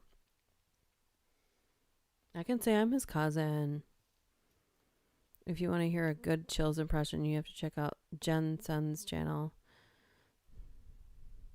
Yeah. I think I've heard it before. I'm just throwing it out there. I'm never going to sound like him anyway. I have a girl's voice and junk, so I'm not going to sound like him. Or should I read one of them like this? Creepiest prison ever. I work at a medium security facility as a correctional officer and have friends in other prisons. You'll get the odd, I'll kill you and your family, blah, blah, blah. There's one guy at my place that has a constant 1,000-yard stare. It's not what he says, it's how he says it. Even a simple, yeah, okay, coming from him makes you think twice about your next move. There's an apparent ghost that haunts our place as well. I've never seen him, but it's supposed to be a con that died there years ago. Other than that, nothing really comes to mind. Yeah, that'd be hard to read an entire video that way. Oh, it's like you've given up on life. Which one? The one I just did? Or the Chills one? Where I have nothing left to do. It sounds like you're gonna die. Or you're about to go to sleep, and someone made you read a chapter in class. You didn't want to read in front of everyone, so you gave it zero effort, and this is the result that you came up with. Oh my god. Brutal attack. I was an officer in a medium security prison. I witnessed a fight between an MS-13 member and a blood. MS-13 is as brutal as they come. The MS-13 member knocked out the blood, then attempted to pull his eyes from their socket. It's not even scary when I read it that way. I mean, you need scary footage for what he reads because the reading is just, it's just, yeah. Anyway, so I was an officer at a medium security prison. I witnessed a fight between an MS-13 member and a blood. MS-13 is as brutal as they come. The MS-13 member knocked out the blood, then attempted to pull his eyes from their socket. I was on the other side of a barbed wire fence and could not intervene. I had to watch until someone else arrived, which was quick enough to save the blood's life. I don't remember seeing the blood come back after that trip to the hospital. That's the closest I've ever been to seeing someone get murdered. And if the tower officer had a clean shot, I'm sure there'd be one less MS-13 member. I wonder what happens, like if a prison guard has to take somebody out like that. Does like the gang then threaten the guard? Like how do you, like there's a whole like, I guess, system inside the system that's just like, I'm just saying, I don't know how you could do your job properly in a situation like that and not have it like come back to haunt you forever and ever and ever. Minimal effort is my life philosophy. His voice is so dead. Have you guys heard of any of his music? I think it's pretty brave anytime anybody puts themselves out there, first of all. And to be ballsy enough to do that is just, you know, I mean, if you've watched other people's first videos or music, I don't know if they were top notch either, you know. I'm not saying his music is bad, to each their own. I think he's pretty creative and has a pretty big following, so anything he probably does will probably turn out to be all right, you know. Plus he's a good dude too. He's just a kid, isn't he? I can't really tell anymore with people. This one's titled Grisly Suicide and Murder. I think it's raining here, but I can't tell. I don't know. Anyway, worst thing I've seen is a two-way tie. Had an inmate kill himself by taking apart a razor and bending it around the end of a pen and going at the side of his neck until he passed out. Was found within 10 minutes of it happening, and there was blood everywhere. The other one was when an inmate was murdered in a yard. He was bench pressing, and two inmates held the bar on top of him while a third inmate dropped a heavy dumbbell on his forehead. It dented from just above his eyebrows to his hairline in a solid 1.5 inches and was all over, but the twitching after that. Oh my God. Yikes. Whew. Yeah, he kind of like advertises it sometimes. Often. Let's see here. Horrifying transformation. I had a woman recently who was so convinced she was innocent of driving without a license that she began scratching and biting her arms to draw blood so she could be seen by our crisis group, so she'd have a chance at leaving to one of the mental faculties. She faked multiple seizures, asthma attacks, and rape claims, all while we were restraining her to prevent her from killing herself. Her voice eventually went out and she started sounding a lot like a demon from hell. But that was just last week. Though. Oh, wow. This one's called Disturbing Evidence. I've known two unrelated inmates who got hold of their crime scene pictures as part of their legal proceeding. Their kick was to call unsuspecting staff to their cell door window and flash them their dead victims' pictures. One of them straight up told me he enjoyed seeing the horror in our eyes as we looked at their handiwork. Why would you... That's messed up. Ugh. Jensen is a good dude. I mean, I don't know about Chills, but he's probably a good dude too, hopefully. Jensen is a good dude. I don't know anything. Not a fan of his music or Jensen. I gotta shift, man. My leg is just not.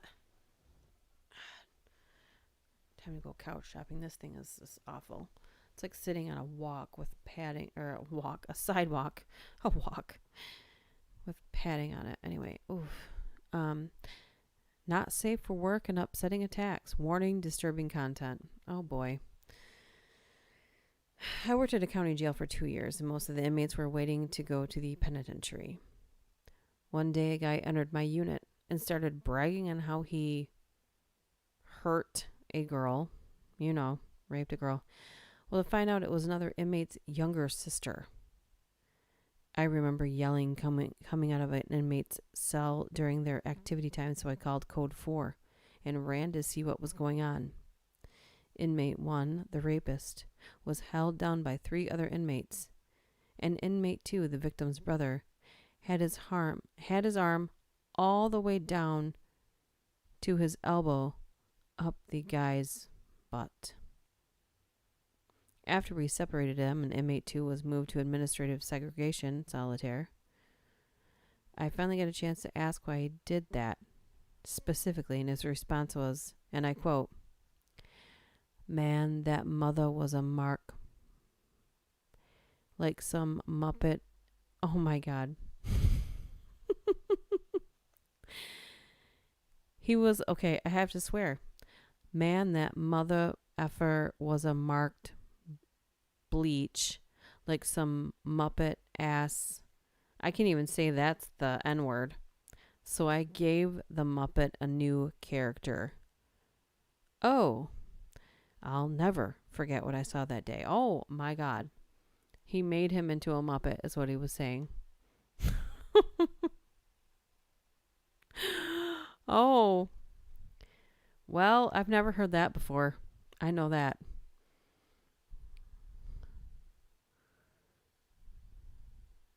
Chris Kane, ASMR. ASMR. Welcome. What do you do to your cats? What? What do we do to our cats? What do you mean? Where did that come from? This one's titled From Hell. And why don't we whisper it? Can you guys hear me if I whisper it? I don't know. It's really hard to do a whisper one and not be able to turn up the volume really high. This probably isn't my best story, but it's my favorite. Inmate had not showered in weeks. She smelled terrible. She was in secured housing, so her bunkie had been complaining. After a certain amount of time, lack of hygiene is a disciplinary violation. She goes to confinement for a forced shower. I'm fairly new in the department at this time, so of course I get the grunt work. I have to go to her locker, retrieve her property, and inventory it for storage. She refuses to give us the lock combination, so we have to use the bolt cutters. Finally get it open, and it's filthy.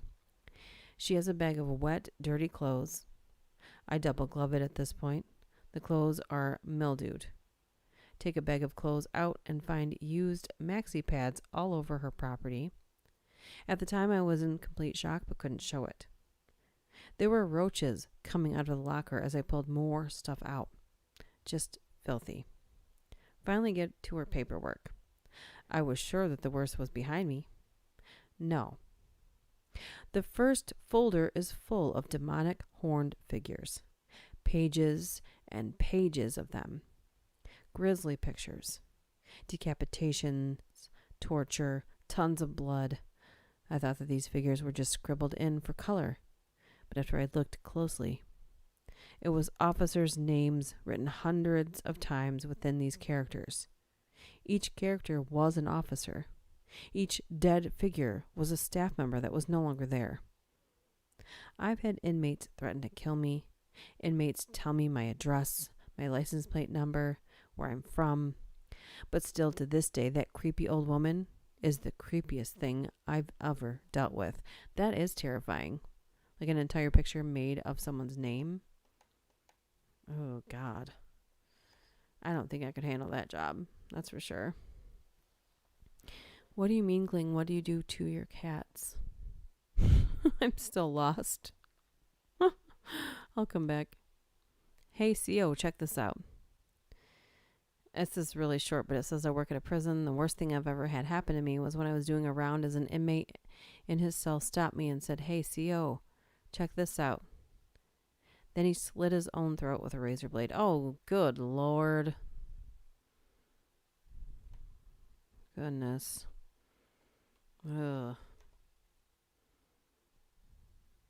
Is this thing frozen? Are you guys still there? Let me make sure. Says you are. Says it's still happening. Did everyone fall asleep? Look above. I heard that sound. Sounds like what I do to my cat sometimes. Oh.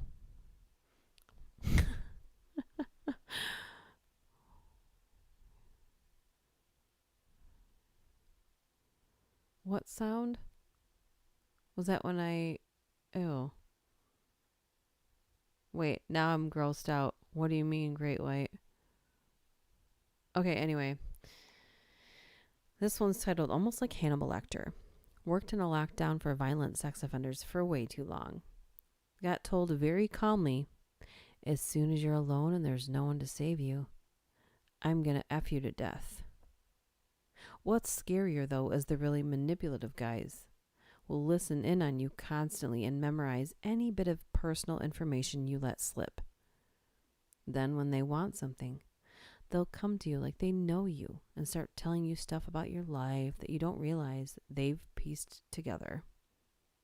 Also, prisoners have access to public records, so as soon as they know your name, they'll put on orders for every bit of info of you on you that they can, if that made sense. Yikes. How are prisoners allowed to just do whatever they want in prison? Isn't it prison? Like, I'm confused by that. Have access to public records. Why do you have privileges in prison? You're in prison.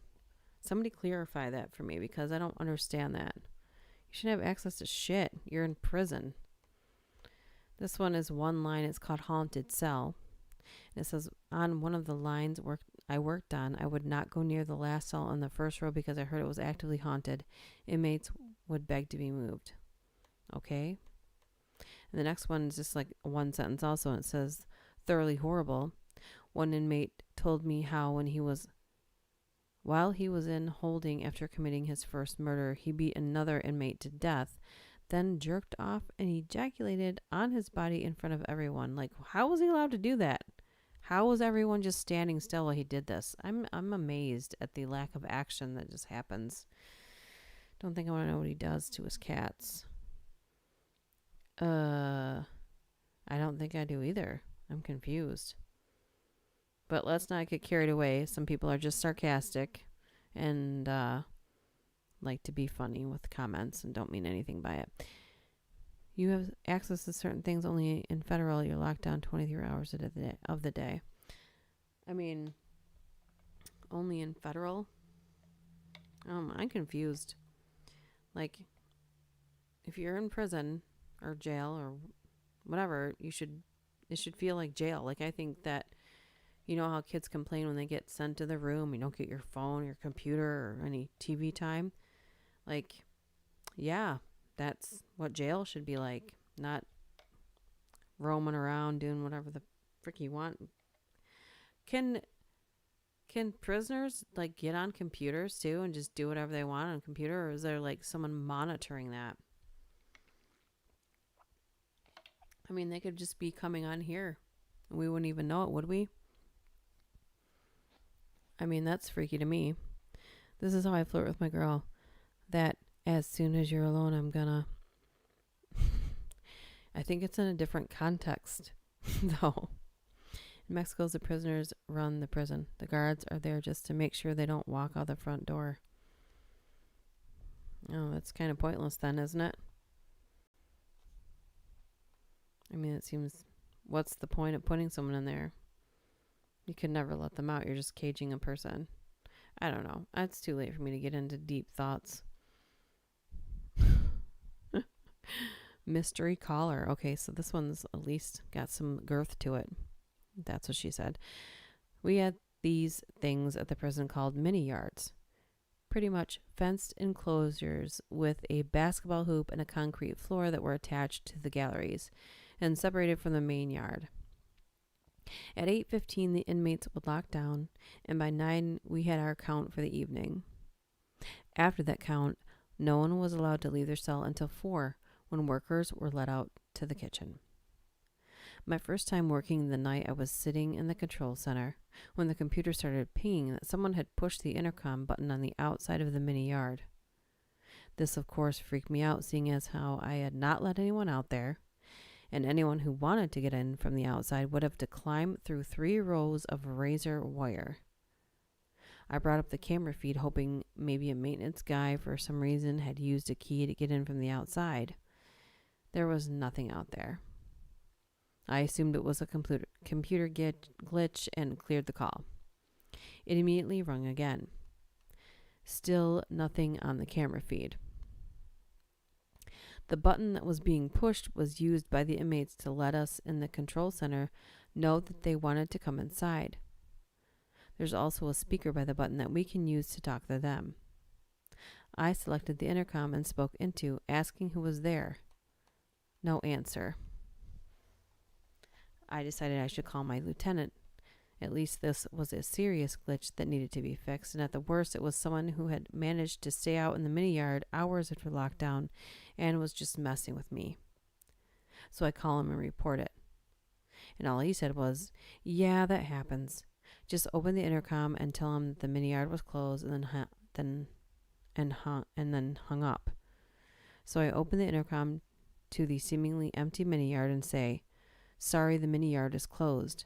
In the same way I would tell the actual inmates. And lo and behold, it stops ringing. Oh, so like a haunted prison story. See, now that would be a good set of stories right there. Who's with me? Okay, no one. The mask. This a little late to this party, but as a CO, correctional officer, I've seen my fair share of creepy shit. The one thing I saw that disturbed me the most was when I was working in a sex offender unit. When I was doing my routine rounds, went past a cell that housed a dangerous rapist. He was wearing a mask that he had made and standing in his underwear. The creepy part of this is the mask was made from a cutout from the paper of a face of a friend of mine who had just made the cheerleading squad for a local football team. And when she made the team, they put a photo of her in the newspaper. Bet she didn't know it'd be used for this. And she'll never know. Oh my God. That is terrifying. Holy crap. Oh my God. I'm here from Alcatraz right now. Jail, prison, federal, or all 3 totally. No. Ever seen this show, Breakout? No. I usually like things that are scary or hilarious, but we've been over this.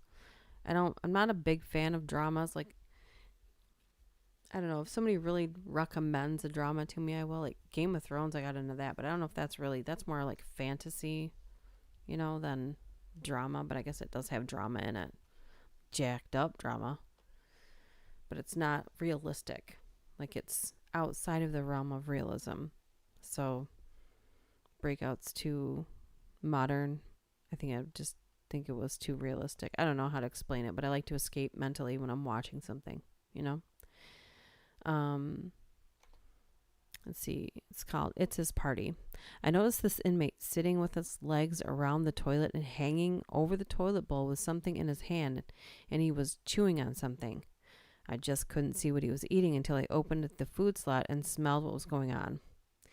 Yep, he was eating his own shit. I called my CPL and we tried to get him to flush so he wouldn't eat anymore. And as we were talking to him, he offered my CPL some and said he couldn't eat all of his birthday cake. Oh, God. We got him out of his cell so that people were throwing a party for him and he had to eat all the cake. Okay.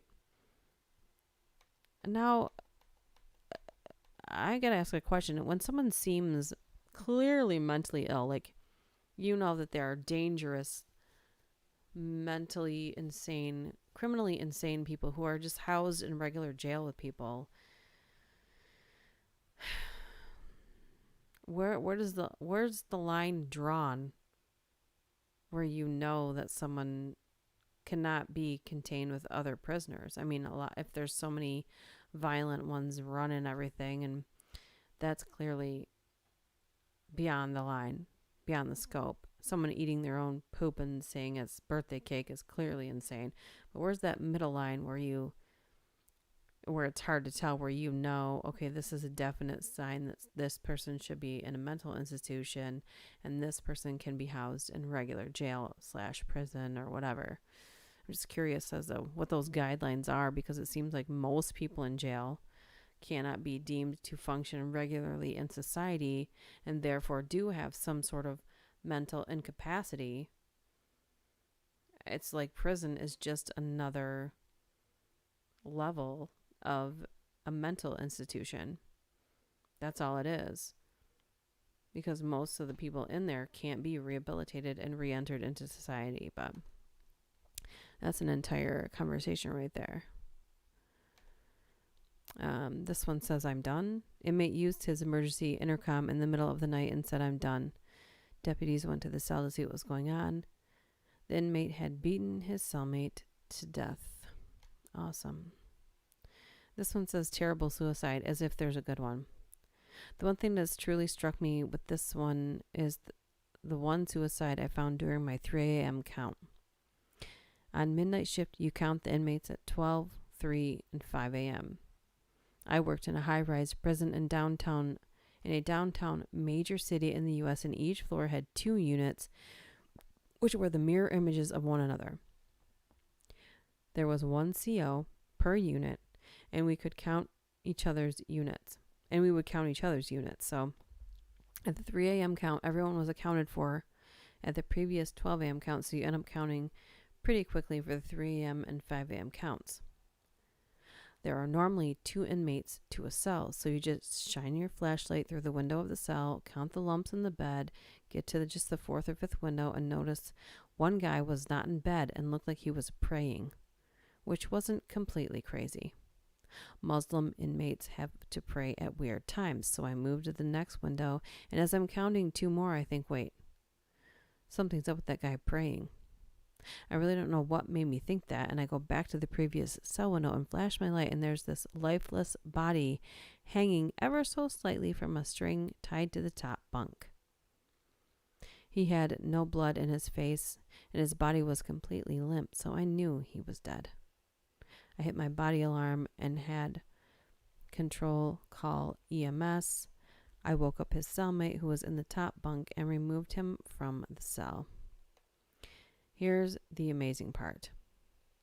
The inmate used the string that was in his laundry bag to hang himself. He didn't even remove the string from the bag. He tied it through the quarter-size hole in the metal top bunk. The bunk was only 5'5" tall, so picture. The inmate puts the rope around his neck, but he was taller than the bunk, so he had to get in the kneeling position to begin to cut off the circulation.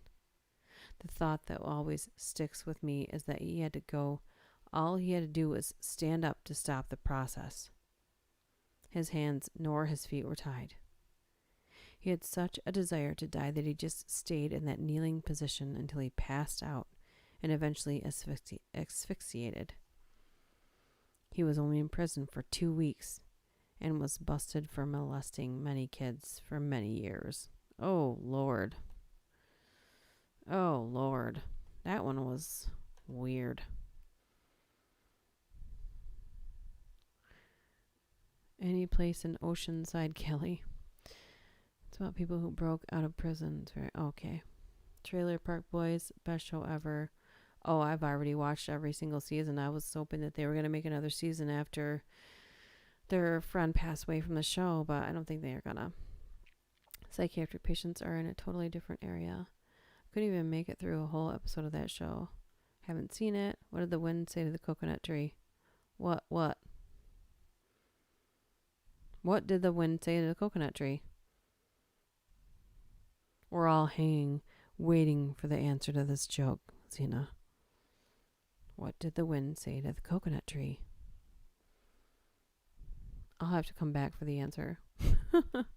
This one's titled The Voodoo Man. Let me tell you the story of Johnny R.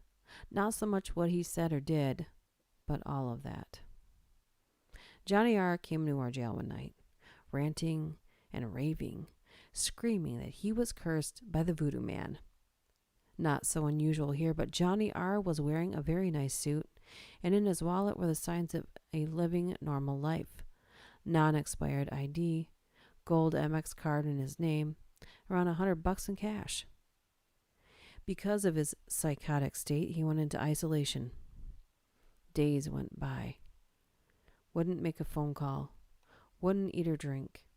Continued to constantly yell at everyone to call the voodoo man in Miami and pay him the money. Mental health and medical personnel monitored him.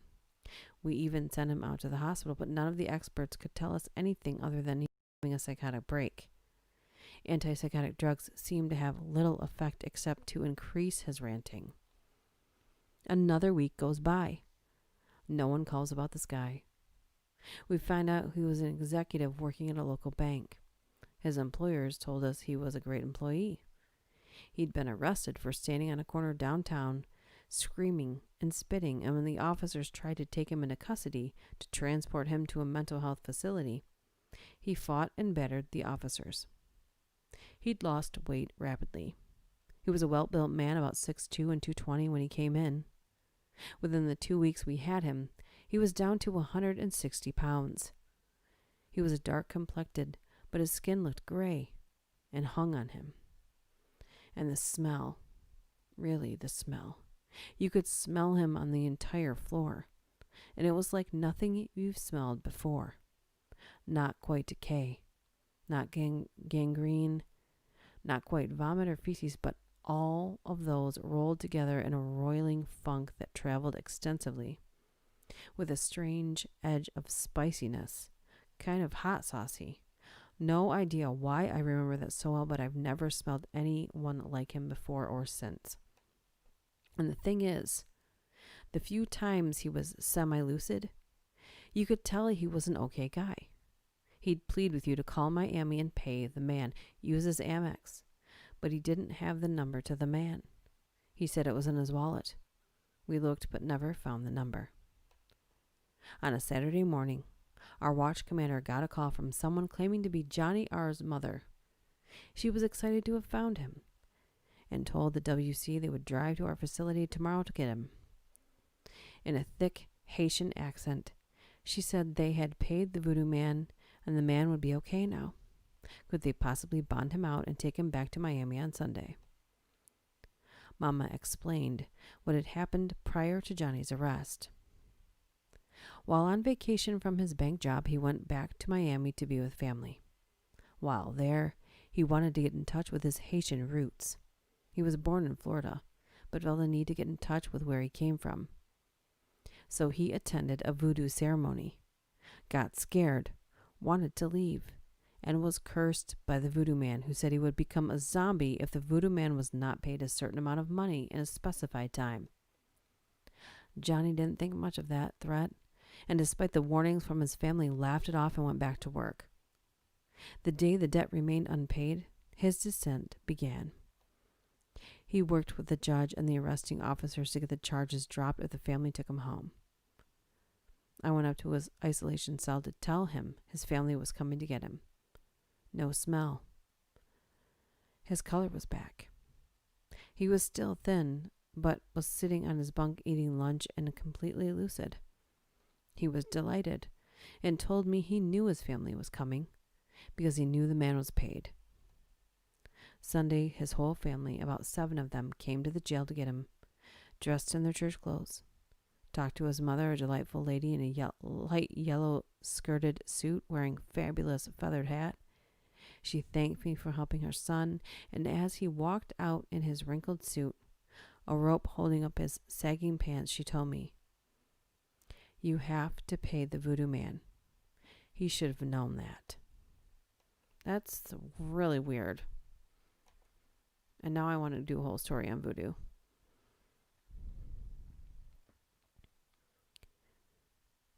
Xena, did you really leave us hanging with that? What? Who died? Tell me it wasn't Bubbles. What about the kitties in the shopping carts? Really? The older guy, the security guy. Why am I drawing a blank? The trailer park cop guy. Oh no. Not Randy. Mr. Leahy. Mr. Leahy had passed away unexpectedly. If you guys aren't familiar with Trailer Park Boys, that's what I'm talking about. Have you ever heard of the Marfa lights? No.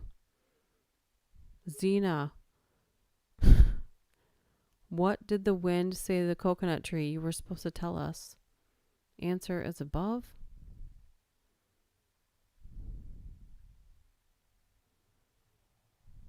I haven't seen it. What did the wind say to the coconut tree? What? Unexplained mysteries? Yeah, Mr. Leahy. I still don't see it, Xena. I'm lost. The malevolent benefactor. Woo, this might be my last one. Let's see how long I can talk before it's completely unintelligible. We're close. I worked as a deputy sheriff at Twin Towers Correctional Facility in downtown LA. Famous for housing mentally ill inmates that are arrested within LA County. To say I am jaded to bizarre activities is an understatement. My dog just ate something else right out of the air. I don't even... I once forgot that a man had removed his own testicles that day when my wife asked, "How was work?" Many years ago, when I was on training and working on a floor that houses the cream of the crop crazies, a guy tried to commit suicide. Semi-normal occurrence, but the odd method of execution. First, he covered himself in his own diarrhea so he would be harder to grasp and fight with. Then he packed his mouth full of his own poop and started to swallow it to try to clog his own throat. Oh God, I'm going to get sick with my own vomit. Finally, he found a small plastic bag. His cell was supposed to be empty. No idea how he got it. Pulled it over his head and started to choke himself out. It was working. Oh, I'm going to get sick. Eventually, we had to enter his cell to save him. Ruined my uniform. Creepy part is, now I don't think I have to explain to you how severely disturbed this kid was. He was unhinged. 1,000-yard stare. Just crazy. After his attempt on his own life, he wasn't talking. After we revived him, no CPR, thank God, took the bag off, and he coughed up everything. He was heavily restrained, looking around at everyone with a blank stare and half grin like, I can't really convey how creepy it was, but you get my point. He wouldn't respond to any of our questions. Didn't cry, didn't say anything. I finally asked in a last-ditch effort, "Where did you get the bag?" And I'll never forget the way his head snapped over to stare at me, and with that same shit-eating grin on his face said, he looked right at me and said, "Why, the devil gave it to me, of course." And that was the only thing he said. Oh, I don't think I'd go to sleep at all for like several nights after that. That's too... This is messed up. I'm out of Macallan Rare Cask. I need to go to the basement and get the Macallan 12 to keep the party going. What? Oh. What the prisoner knew. CO at a county jail here, and while I'm super late, I feel like this one is fitting. Real hard ass that pretty much ran the pod came up to me one day and said, "Hey man, you live on E Street, right? 2 houses from the corner. You drive that little black Chevy, don't ya?" I nervously stammered out a no and walked away, but he was exactly right, and he knew it. He and his buddies hassled me the rest of the shift. First time I ever even thought about buying a gun. Really? Really? That's the first time you ever thought about buying a gun? Really? Come on. I don't think so. This one's titled Scream. Work at a county jail. Lady drowned her kids in the bathtub and was being housed in the women's unit at my jail. I was with the nurse doing med rounds, and while we were in the pod, this lady let out a blood-curdling scream that chilled me to my bones. I hear people yell and scream all the time, but this was different, and I can't describe it in words, but it was one of the most disturbing things I've ever heard. Maybe she was realizing what she did. I don't know. I think I'm approaching the last one right now. Let me see here. Well, hopefully Ronnie didn't leave because I don't think the party's going to wrap up in a few minutes anyway. Grotesque self-harm. This is warning, disturbing content. I was working a housing unit alone one night in a county jail. I was in the control booth when I received an intercom buzz from an inmate. And all he said was, "You might want to come up here and see what's going on next door." I walked into the housing pod, which was dark, and could hear a faint scream coming from a cell.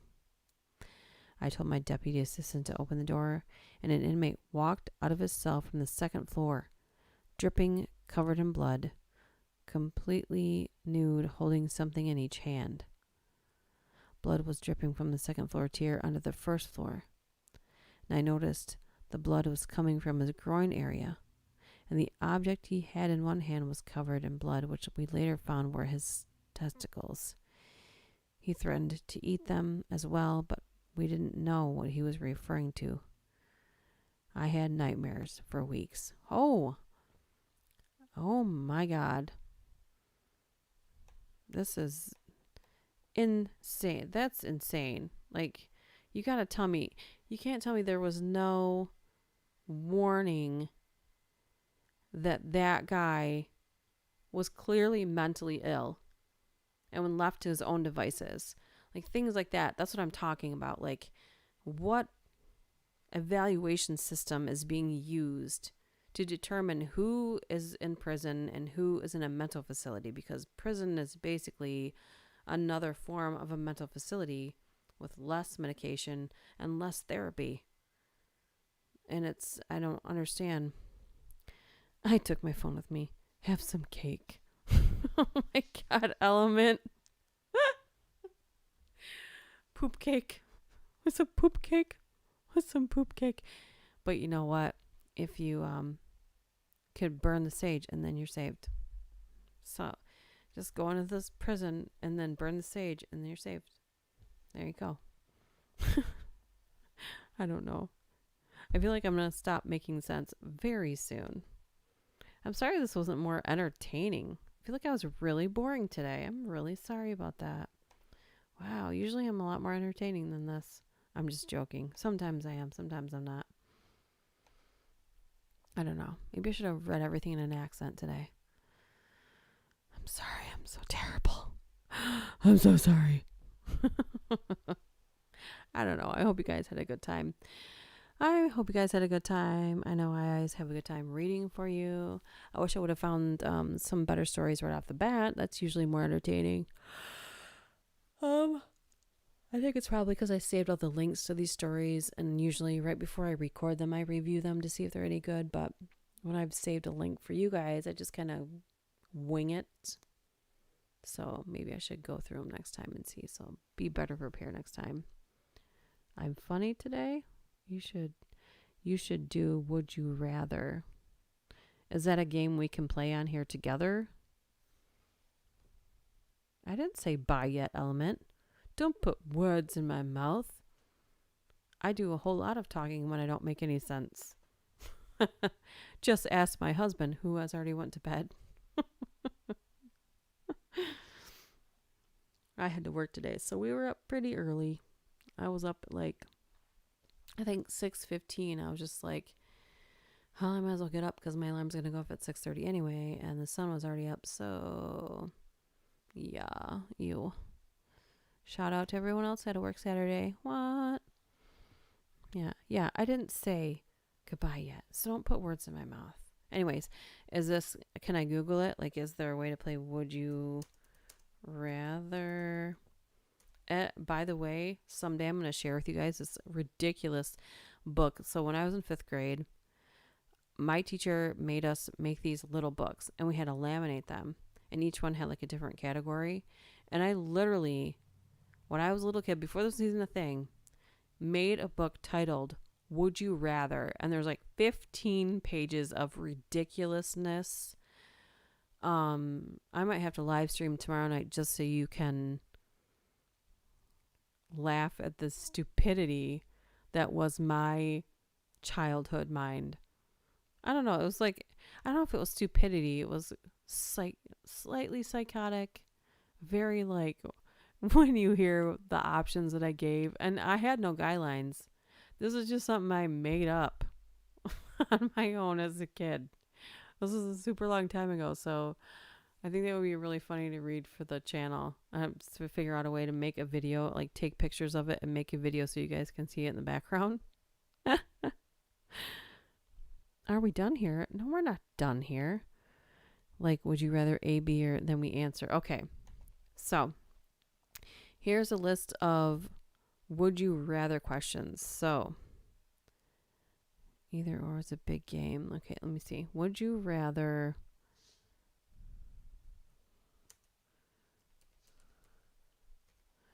Would you rather? Okay. Tough and fun. 250 would you rather questions. All right, so let's just go to it. Improv. There's a bunch of, like, a group of guys, and it's behind them, and they're all laughing. And they're laughing, and they're having a good time. Okay. This is the first one. Okay, you guys ready? Would you rather have 3 feet or 3 hands? Wow. I think I already trip on my 2 feet, so I think 3 hands. Like, I always say, man, I wish I had an extra hand while I'm doing stuff. I think I could get a lot more things done if I had an extra hand. I just make them up. There's a delay, so I have to wait for your response. I would rather have 3 hands. That's just, I'm putting that out there.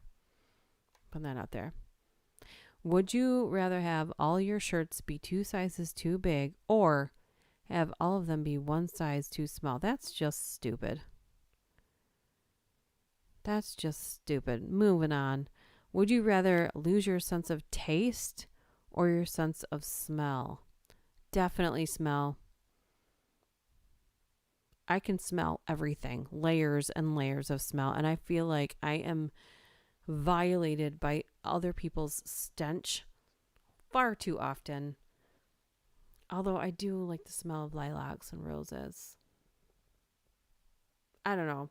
I think you eat far more than you sniff, and it drives my family insane because if there's like something that has the slightest odor of stinkiness and I can smell it, it drives them insane as I go slowly descending into madness, trying to figure out what the smell is because I won't stop until I find what that smell is. Like, and they can't even smell it. B? What's B?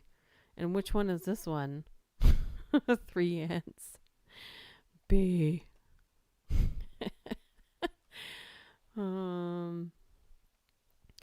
This next one is, would you rather only be able to whisper or only be able to shout? Well, my throat already feels like it's sore all the time from having to talk so much. I think I'd be okay with whispering. It's so relaxing. Like, if you think you whisper, like, if you whispered most things that you said, don't you think it'd be so much easier to fall asleep? And also, if you were talking to someone on the phone and you were like, this conversation is boring, but also I'm super relaxed. So Even though this conversation is driving me insane and you're talking nonstop, I feel like your talking is going to put me to sleep, so there's always a benefit to it. We're not in kindergarten. We can do better. Well, oh, hi, Isaiah. Element. I'm trying my best here. I'm just doing it. So you want me to look up, would you rather dirty? That's what you want, right? Would you rather dirty? Fine. Fine. But just know there is a child listening. Hope you're proud of yourself, Element. How dare you? All right, I'm going to read one. Oh, this says this for couples. Oh, God. Oh, God. Can't read that one. I think that's one you read behind closed doors. No, absolutely not. Okay. The 100 hardest would you rather questions. 200 would you that will destroy you. Okay, let me go back to that one. Let's destroy ourselves. Dun dun dun. All right, hold on to your butts and get your sage out. 200 plus would you rather questions that will destroy you forever. All right, we'll be the judges of that. Oh my God. Okay, you wanted it. Here it comes. Would you rather lose your sex organs forever or gain 200 pounds for the rest of your life? How is that even a choice? Neither. That's not a choice. That's terrible. Who would choose that? Who would friggin' choose that? That's stupid. Would you rather have sex with your cousin in secret or not have sex with your cousin, but everyone would think you did? Oh, listen. Obviously the second part, because I've had someone, not my cousin, but someone who said they slept with me, but just shared a bed with me, but told everyone that we did. God, that's annoying, but at least you would know that you didn't do it. So yeah, the second part, gross. God, are you serious? 200 pounds. Would you rather lick the carpet or set your face on fire? Like, what are the choices here? God. Would you rather get explosive diarrhea every time you meet your boss or every time you meet your significant other's parents? Obviously, every time you meet your boss, because that way you have an excuse to go home to change your pants. Boom. And paid day off. Hello. Plus, then you probably are going to be able to find work from home opportunities from your office because you obviously have a problem with your bowels. It's a win-win. Win-win-win. Okay. Would you rather have a head the size of a tennis ball or the size of a watermelon? I don't understand the choice. Like, neither of these are good. Who's going to choose either one? Watermelon. Wouldn't your brain be bigger? Size of a tennis ball. All I can think of is Beetlejuice, when that guy got his head shrunk. He was in that little afterlife waiting room. Would you rather have the best house in a shitty neighborhood or the worst house in a fancy neighborhood? Worst house in a fancy neighborhood because you can always fix that son of a gun up. Would you rather have no penis or 5 penises? What kind of a choice is that? Always go for more. I mean, what are they like? Is one on your ankle and one's hanging out of your ear? You got like one hidden in your hair. How's this work? Choose the nonsense wisely. Be the Muppet or be the Muppeteer.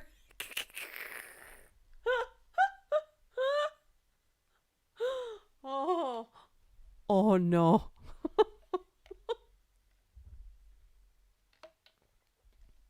Oh no.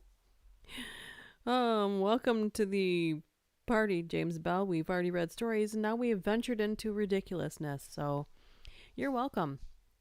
Pretty soon I won't be able to conjugate a sentence and you'll all think very little of me. Would you rather die saving 10,000 strangers from death knowing no one would ever know it was you, or live knowing everyone would know you decided not to save 10,000 people's lives? Ooh. Huh. That's a tough one.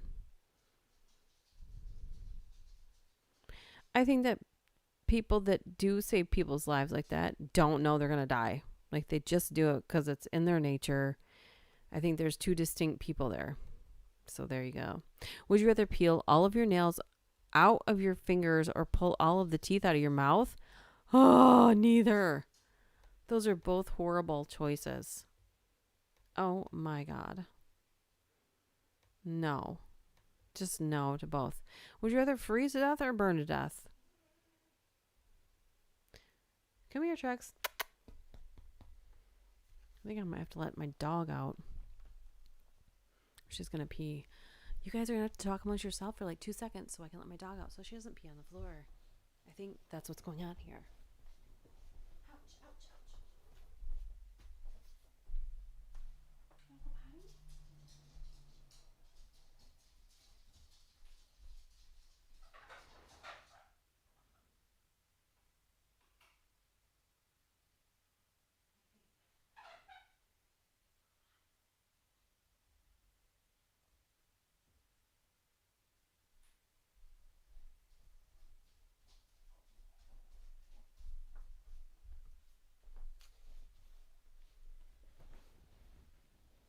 Okay, just for a second. I'll have to let my dog back in a second. Let me see that. Save them. I don't like people. What the heck? Who wrote these questions? A clown. Teeth. Bird. Oh no. Just reading them back. Oh my God. These are terrible options. Would you rather have no arms or no legs? That just reminds me of The Office. Who did that? Would you rather have no arms and no legs?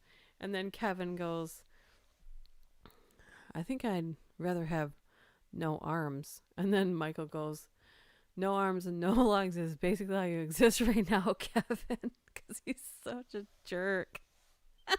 Jesus. Who says that to someone? And Kevin just nods, yeah. Would you rather have no fingers or no eyes? Wow. Would you rather crap your pants in public once a year for the rest of your life or crap yourself in private every day for the rest of your life? That's an obvious one, don't you think? Crap yourself in private.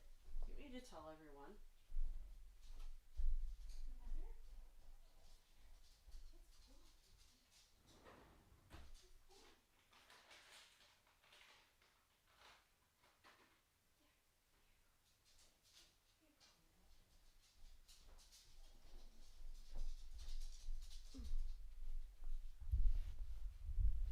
Oh my gosh. Should I even keep reading these? They're ridiculous. Would you rather live forever or die in the next 5 minutes? Live forever. Hello. I want people to question my mortality anyway. Legs, fingers. Are you just saying random stuff, Ronnie, or are these actual answers? Oh my gosh. Ugh. There's got to be better ones than this. Would you rather? Would you rather questions? Oh, I have hiccups. No, 100 would you rather questions. I don't know. The hardest would you rather questions on the internet. Okay, we'll be the judges of that.